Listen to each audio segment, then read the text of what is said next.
Bonjour et bienvenue dans cette nouvelle vidéo de My Student Hub. Aujourd'hui, on s'attaque à un sujet passionnant et particulier, les 12 lois de la productivité. Aujourd'hui, nous allons aborder ensemble un sujet ô combien important et crucial pour améliorer notre quotidien, la productivité. Que vous soyez un étudiant, un professionnel ou simplement quelqu'un cherchant à optimiser son temps, comprendre et appliquer certaines lois de la productivité peut transformer votre façon de travailler et de vivre.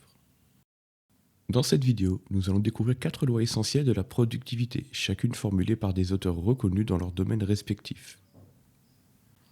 Ces lois vous aideront à mieux gérer votre temps, à anticiper les imprévus, à travailler de manière plus efficace et atteindre vos objectifs plus rapidement. Vous retrouverez les autres lois dans une deuxième et une troisième vidéo. Préparez-vous à en apprendre davantage sur la loi de Murphy, la loi de Pareto ou encore la loi de Carlson. Pouvant vous aider dans votre quête d'efficacité, chacune de ces lois vous sera expliquée avec des exemples concrets. A noter que tout ne doit pas être appliqué au pied de la lettre. Ces lois constituent une base pour vous et pour vous améliorer. À vous de voir ce qui vous va le mieux. Restez jusqu'à la fin de la vidéo pour découvrir les techniques secrètes qui vont vous aider à faire la différence. My Student Hub est le carrefour des connaissances et des techniques pour vous accompagner dans votre apprentissage. Nous sommes en quelque sorte votre couteau suisse qui va vous faire gravir les sommets. On vous donne des conseils en productivité pour optimiser votre temps, mieux apprendre et devenir plus efficace. On vous accompagne également pour votre préparation à l'université avec des techniques pour le CV, la lettre de motivation et également l'entretien. Retrouvez aussi de nombreuses ressources, outils vidéo, livres de référence et musique pour vous guider dans votre quête étudiante. Vous pouvez retrouver tous nos contenus vidéo sur notre chaîne YouTube et encore bien plus sur Instagram, TikTok et enfin sur notre site mystudenthub.io.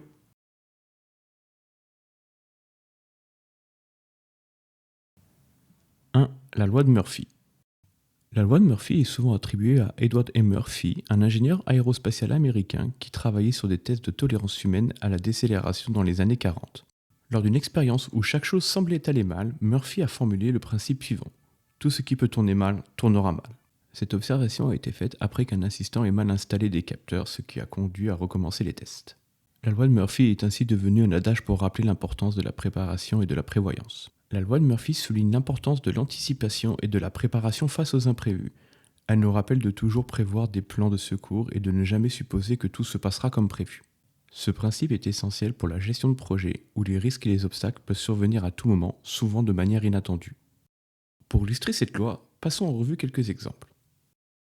Si vous travaillez sur un projet important, assurez-vous d'avoir des sauvegardes et un plan de secours. Par exemple, sauvegardez vos fichiers sur plusieurs supports, comme un disque dur externe ou un service de stockage en ligne. En cas de panne de votre ordinateur, vous pourrez facilement récupérer vos données et continuer à travailler sans perdre de temps précieux. Lors de l'organisation d'un événement, prévoyez toujours des solutions de repli pour les imprévus tels que les conditions météorologiques défavorables ou les problèmes techniques. Par exemple, si vous organisez un événement en plein air, ayez une tente de secours ou une salle intérieure prête à être utilisée en cas de pluie. De plus, engagez un technicien en réserve pour résoudre rapidement tous les problèmes techniques qui pourraient survenir. Préparez également des kits d'urgence pour faire face à toute éventualité. 2. La loi de Pareto. La loi de Pareto, ou la règle du 80-20, est nommée d'après Wilfredo Pareto, un économiste italien qui, au début du XXe siècle, a observé que 80% des terres en Italie étaient possédées par 20% de la population. Pareto a constaté que cette distribution inégale se retrouvait dans de nombreux aspects de la vie, y compris la distribution des richesses, la productivité et les résultats, soulignant que souvent, une minorité des causes produit la majorité des effets. La loi de Pareto suggère que 80% des effets viennent de 20% des causes. Cela signifie que la majorité des résultats provient d'une minorité des efforts ou des ressources investies. Ce principe peut être appliqué à la gestion du temps, où il est essentiel d'identifier et de se concentrer sur les tâches qui apportent le plus de valeur. En reconnaissant les activités à haut rendement, vous pouvez maximiser votre efficacité et accomplir plus avec moins d'efforts. Voici quelques exemples. Identifiez les tâches les plus importantes et concentrez-vous sur celles-ci. Par exemple, si vous êtes entrepreneur, identifiez 20% des clients qui génèrent 80% du chiffre d'affaires et concentrez vos efforts sur la satisfaction des clients clés. En leur offrant un service exceptionnel, vous pouvez fidéliser les clients et augmenter leur contribution à votre entreprise. De plus, en analysant les produits et les services qui génèrent le plus de revenus, vous pourrez prioriser leur développement et leur promotion. Dans le marketing, 20% des efforts de publicité peuvent générer 80% des ventes. En analysant les campagnes les plus efficaces, vous pourrez allouer vos ressources publicitaires de manière plus stratégique pour maximiser vos retours. Par exemple, si une certaine plateforme publicitaire ou un type de contenu génère une majorité de vos ventes, concentrez vos efforts et votre budget sur ces domaines pour obtenir les meilleurs résultats. Identifiez les 20% des stratégies de marketing qui ne fonctionnent pas et réduisez ou éliminez ces efforts pour réallouer les ressources de manière plus productive. 3. La loi de Carlson. La loi de Carlson a été formulée par Sune Carlson, un économiste et chercheur suédois qui a étudié la gestion du temps et l'organisation du travail. Carlson a découvert que le travail réalisé en continu est plus efficace que le travail interrompu. Ces recherches ont montré que chaque interruption nécessite un temps de réajustement mental, ce qui entraîne une perte de productivité globale. Cette loi met donc en lumière l'importance de minimiser les interruptions pour maximiser l'efficacité. De ce fait, si on souhaite résumer la loi de Carlson, on peut dire que le travail réalisé en continu prend moins de temps et d'énergie que le travail réalisé en plusieurs fois. Les interruptions perturbent notre concentration et augmentent le temps nécessaire pour terminer une tâche. Chaque fois que nous sommes interrompus, il faut un certain temps pour retrouver notre niveau de concentration initial. En réduisant les interruptions, nous pouvons travailler de manière plus fluide et plus efficace. Maintenant, regardons cette loi au travers d'exemples. Essayez de regrouper les tâches similaires et travailler dessus sans interruption. Par exemple, réservez de blocs de temps spécifiques pour répondre aux emails au lieu de les consulter tout au long de la journée. Cela vous permet de vous concentrer pleinement sur d'autres tâches pendant des périodes où vous ne traitez pas les emails, augmentant ainsi votre productivité. En pratiquant le traitement par lot, vous pouvez accomplir plus en moins de temps et réduire le stress lié à la dispersion des tâches. Lorsque vous rédigez un rapport ou travaillez sur un projet complexe, éteignez les notifications de votre téléphone et de votre ordinateur et travaillez pendant des sessions de 90 minutes sans pause. Vous remarquerez l'augmentation significative de votre productivité et de votre qualité de travail. En réduisant les interruptions, vous pouvez vous plonger plus profondément dans votre travail et accomplir plus en moins de temps. En outre, adoptez des techniques de gestion du temps comme la méthode de Pomodoro qui consiste à travailler par intervalles de 25 minutes suivies de courtes pauses pour maintenir un niveau élevé de concentration. Pour vous aider dans votre quête d'apprentissage et de productivité, je ne peux que vous conseiller de lire. Je vous invite à vous former, découvrir des systèmes pour créer le vôtre. Quelques exemples qui m'ont beaucoup aidé. The One Thing, The Mythical Man Month, Gödel Eker Back et Atomic Habits, un rien peut tout changer.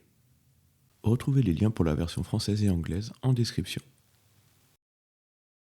4. La loi de Hofstadter. La loi de Hofstadter a été proposée par Douglas Hofstadter, un chercheur en sciences cognitives et intelligence artificielle, dans son ouvrage Gödel Eker Back, publié en 1979. Cette loi met en lumière la tendance humaine à sous-estimer systématiquement le temps nécessaire pour accomplir les tâches. Hofstadter a exploré la complexité de la pensée humaine et les défis de la planification précise. La loi décrit que tout prend toujours plus de temps que prévu, même si l'on tient compte de la loi de Hofstadter. Cette loi nous rappelle l'importance de prévoir des marges de sécurité dans notre planification. En reconnaissant que nous avons tendance à toujours être optimistes dans nos estimations, nous pouvons mieux gérer nos attentes et éviter le stress lié au retard. Cette prise de conscience nous aide à devenir des planificateurs plus réalistes et à améliorer notre capacité à gérer notre temps efficacement. Voici quelques exemples. Lorsque vous planifiez votre journée ou un projet, ajoutez toujours une marge de sécurité pour chaque tâche. Par exemple, si vous pensez qu'une réunion durera 1 heure, alors prévoyez 1 heure et demie pour éviter de perturber votre emploi du temps en cas de dépassement. Cela vous permettra de rester flexible et de mieux gérer les imprévus. Pour un projet de construction, prévoyez des délais supplémentaires pour les inspections et les imprévus. Par exemple, ajoutez une semaine supplémentaire pour chaque phase majeure du projet pour absorber les retards éventuels sans compromettre l'ensemble du calendrier. En prévoyant du temps supplémentaire, vous pouvez réduire le stress et augmenter les chances de terminer les projets à temps. Et maintenant, la partie que vous attendiez tous, les conseils pratiques. Je vous donne 5 tips pratiques pour optimiser votre temps et votre productivité. 1. Prévoir l'imprévu. Tout ce qui peut mal tourner finira par mal tourner. Il est donc essentiel de prévoir des solutions de secours et des marges de sécurité pour éviter de pris au dépourvu. Que ce soit en termes de temps, de ressources ou de processus, soyez prêts à gérer l'inattendu. 2. Prioriser les tâches importantes. 80% des résultats proviennent de 20% des efforts. Identifiez les tâches les plus importantes qui apportent de la valeur et concentrez-vous sur celles-ci. Ne perdez pas de temps sur les activités à faible impact. 3. Réduire les interruptions pour accroître la productivité. Travailler sans interruption est beaucoup plus efficace que d'être constamment dérangé. Fragmenter les tâches réduit la qualité et la vitesse de leur exécution. Essayez donc de bloquer des périodes de travail ininterrompues pour être plus productif. 4. Toujours prévoir plus de temps que nécessaire. Même si vous savez qu'une tâche prendra plus de temps, vous aurez tendance à sous-estimer sa durée réelle. C'est pourquoi il est crucial de prévoir plus de temps que vous pensez nécessaire. Cela vous permettra de gérer les imprévus sans stresser. 5. Gérer son énergie avec sagesse. Ces lois de la productivité nous enseignent aussi l'importance de mieux gérer notre énergie, pas seulement notre temps. Planifiez les tâches exigeantes pendant vos pics d'énergie et allouez du temps pour les pauses et les récupérations afin d'optimiser votre efficacité globale. C'est la fin de cette vidéo. Merci d'être resté jusqu'au bout. J'espère que le contenu vous aura plu. Retrouvez tous nos contenus sur notre chaîne YouTube et bien plus encore sur Instagram, TikTok et enfin sur notre site mystudenthub.io. À bientôt.